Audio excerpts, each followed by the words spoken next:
દડાની રમત રમશું. બરાબર? હું અહીંથી તાળી પાડું ને એટલે દડો એકબીજા પાસ કરવા. પછી જેના હાથમાં હું તાળી બંધ કરીશ અને જેના હાથમાં દડો આવશે એને હું પૂછું ને શું ભાવે ઈ બોલવા. બરાબર? સમજાઈ ગયું બધાને? હા. ચાલો હવે શરૂ.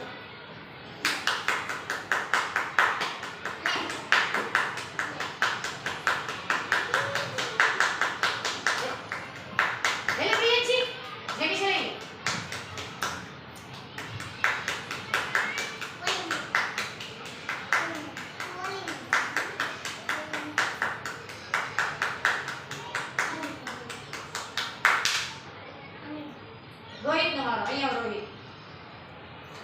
મેં ઉભો રહી ગયા. જોરથી બોલો ને. તને શું ભાવે? શાક ને રોટલો. લે એ તો બહુ સરસ કહેવાય. શાક કેવું લાગે? કેવું ભાવે? તીખું લાગે? ખારું લાગે? કેવું લાગે? હે?